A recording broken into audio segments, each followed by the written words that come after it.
Okay, तो आज के हम मैथमेटिक्स लेक्चर में हम लोग क्या देखेंगे। आज हम देखने वाले हैं Cartesian coordinate and polar coordinate. ठीक है, Cartesian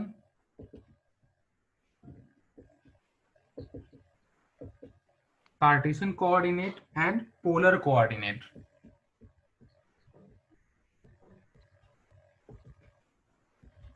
okay, Cartesian and polar coordinate.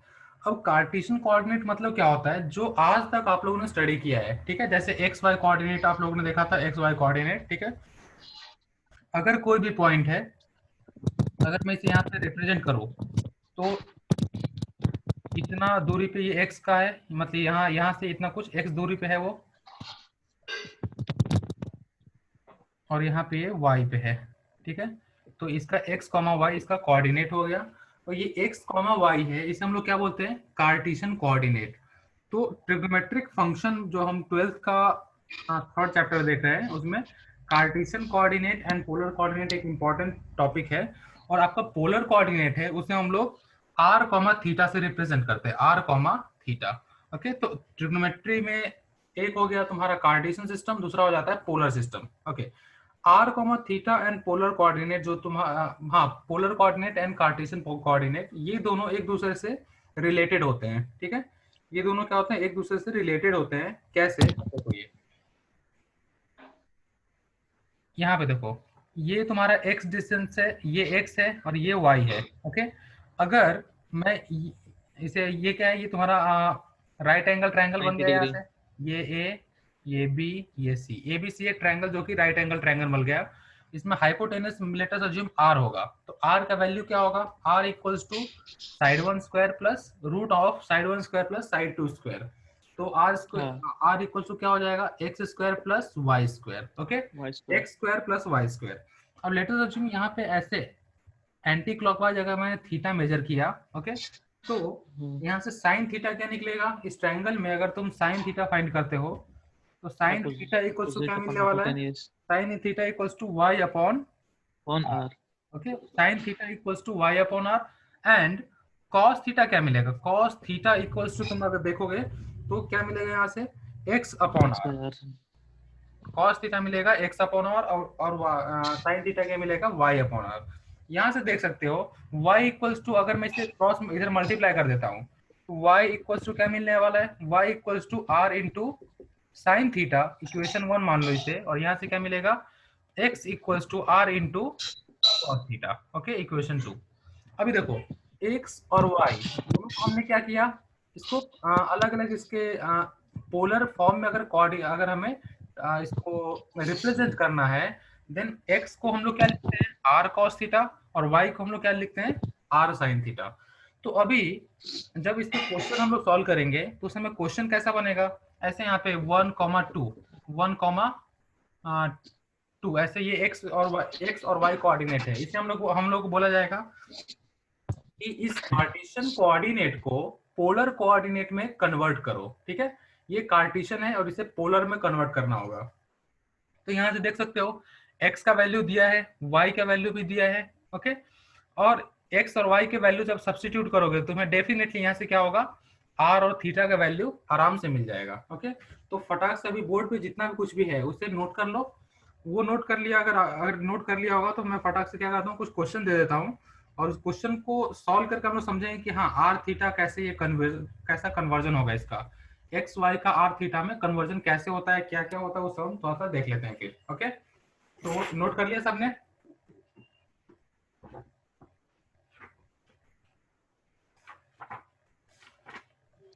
Yes sir. Okay, चलेगा फिर।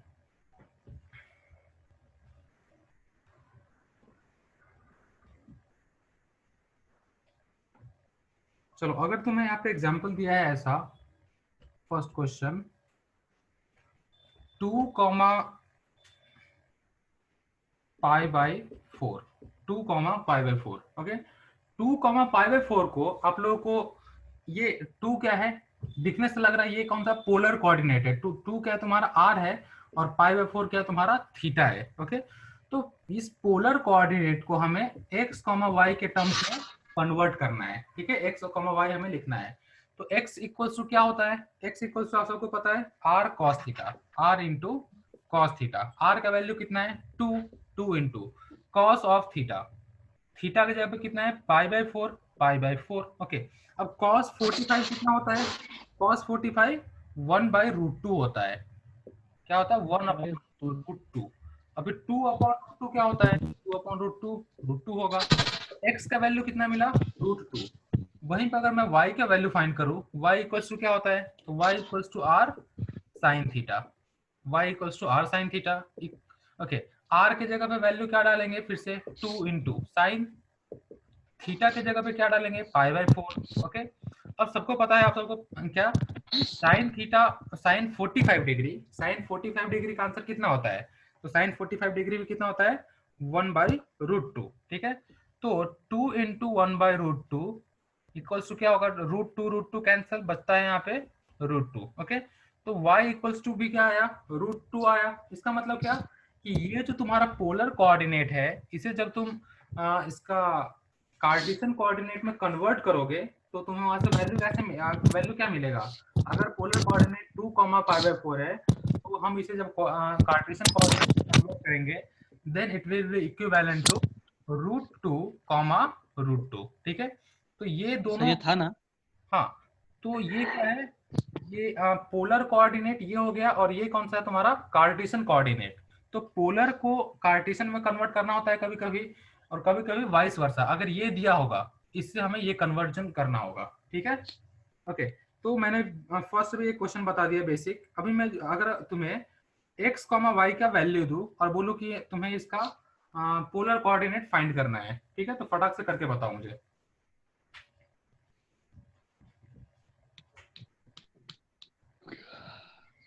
ओके, लेट अस अज्यूम एक पॉइंट m है। m पॉइंट क्या दिया तुम्हारे पास, m पॉइंट तुम्हारे पास यहाँ पे दिया है 2,2। ठीक है, 2,2 यहाँ पे m पॉइंट दिया है। इसका तुम्हें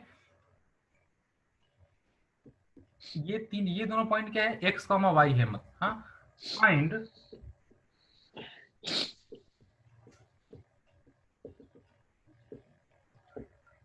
फाइंड पोलर कोऑर्डिनेट्स। ठीक है, पोलर कोऑर्डिनेट तुम्हें फाइंड करना है। बताओ क्या होगा आंसर।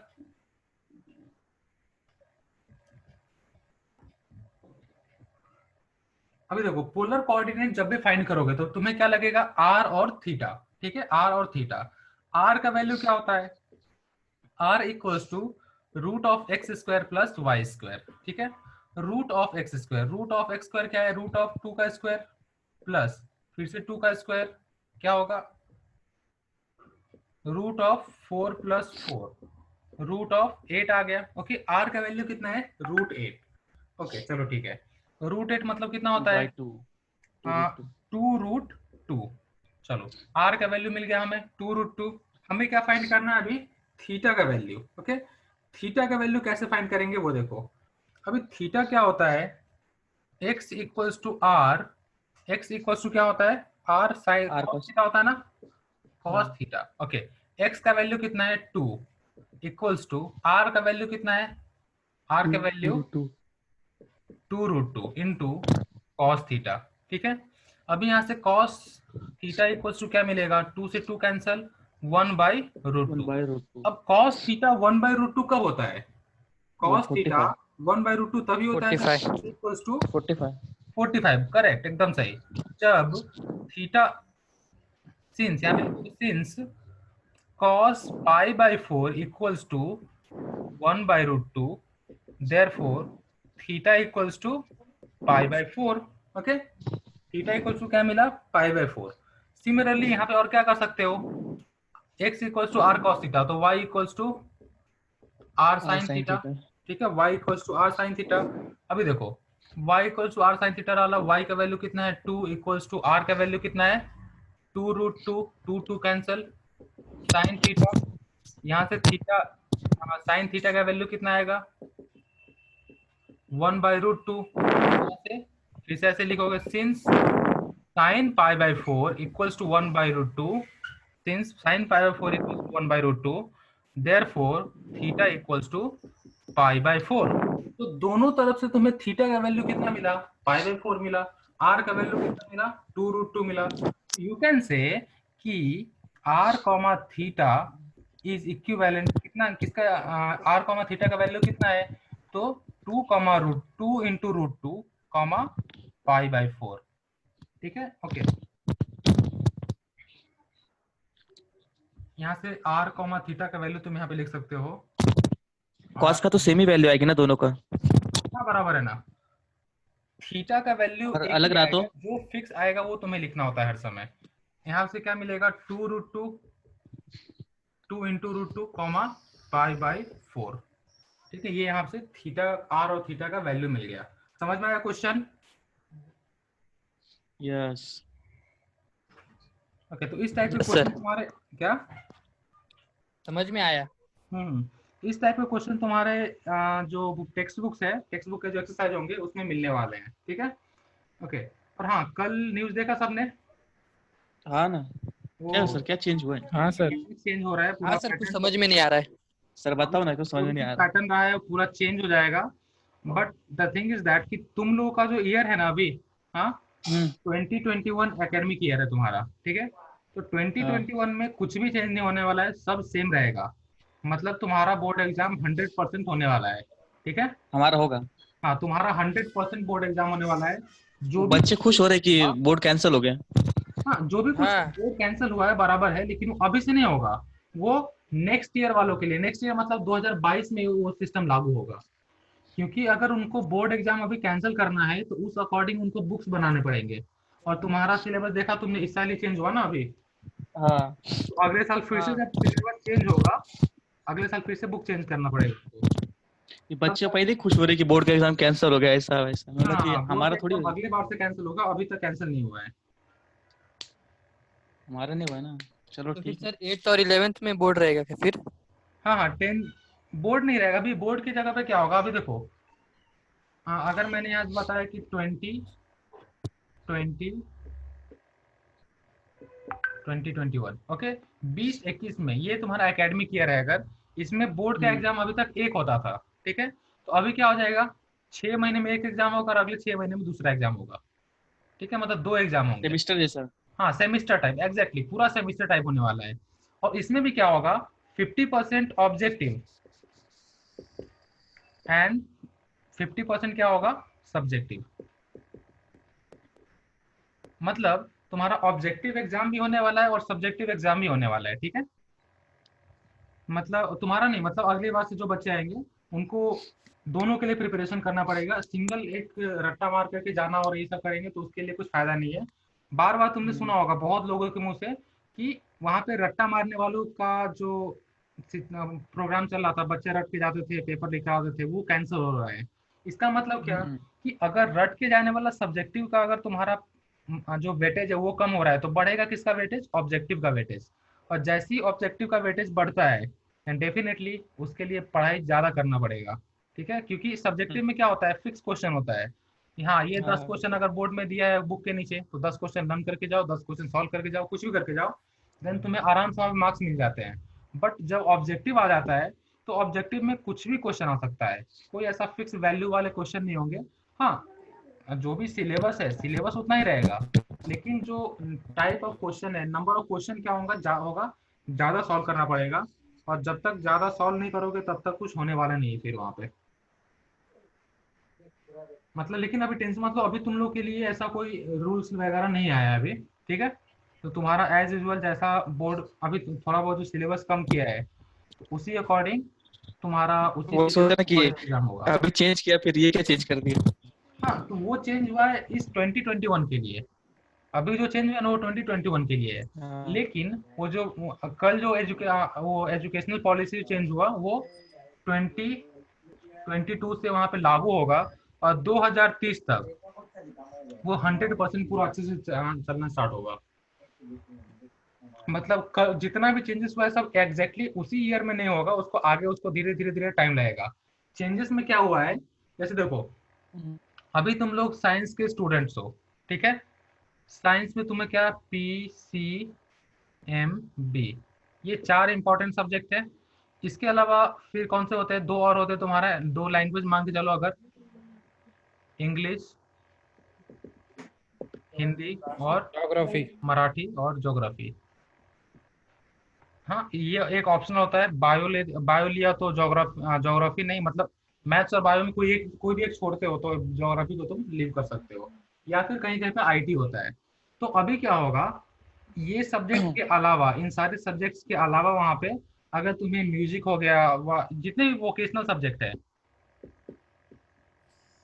जितने भी वोकेशनल सब्जेक्ट है, वो सारा क्या हो जाएगा, ऐड हो जाएगा। मतलब तुम्हें अगर साइंस तुमने लिया तो साइंस के साथ तुम आर्ट्स के भी सब्जेक्ट पढ़ सकते हो, साइंस के साथ तुम कॉमर्स भी ऐड कर सकते हो। तो कॉमर्स वाला बंदा बाप भी रे, सोचे कि हाँ मुझे साइंस का कुछ सब्जेक्ट लेना है, तो वो भी आराम से पढ़ सकता है वो। समझा सिस्टम ही बदल दिया पूरा, क्या क्या? सिस्टम ही बदल दिया पूरा। तो पूरा अच्छा है सिस्टम लेकिन, अभी अच्छा है। पुराना जितना भी था ना, पूरा चेंज हो गया है। तुम्हें पता है कि अभी मजा कब आएगा, जब अभी क्या बताया कि जो छोटे छोटे बच्चे होते हैं ना, हाँ उनको इंटर्नशिप करना पड़ेगा। मतलब तुम्हारा एज कितना, अभी 16-17 होगा, जो हाँ 13 से लेकर 15 साल या 17 साल वाले बच्चे ये सब है, इनको कंपनीज में जाकर काम करने पड़ेंगे। जैसे मतलब छोटे छोटे काम, जैसे मान के चलो इलेक्ट्रिशियन वगैरह जो काम करता है, कोई सोल्डरिंग वगैरह होता है, कैसे होता है वो सब उनको देखना पड़ेगा। तो प्रोजेक्ट बेस्ड लर्निंग होता है, मतलब जो भी कुछ तुम लर्न कर रहे हो ना, उसको अप्लाई करना जरूरी है। ठीक है, मान के चलो तुमने अभी मैथमेटिक्स का एक कॉन्सेप्ट पढ़ा, ठीक है, उस कॉन्सेप्ट को तुम रियल लाइफ में कहाँ पे अप्लाई कर सकते हो, वो सब देखना बहुत ज़्यादा जरूरी होगा। तो ज़्यादातर अभी एक्टिविटी बेस्ड लर्निंग, फिर प्रोजेक्ट बेस्ड लर्निंग, उसके ऊपर फोकस रहेगा, रादर देन तुम्हारा जो सब्जेक्टिव एग्जाम होता है उससे। समझा? यस। अभी तुम लोगों के लिए लेकिन वैसा कोई पैटर्न नहीं, अगले साल अगला जो बैच आने वाला है उन लोगों के लिए ऐसा पूरा होने वाला है। हाँ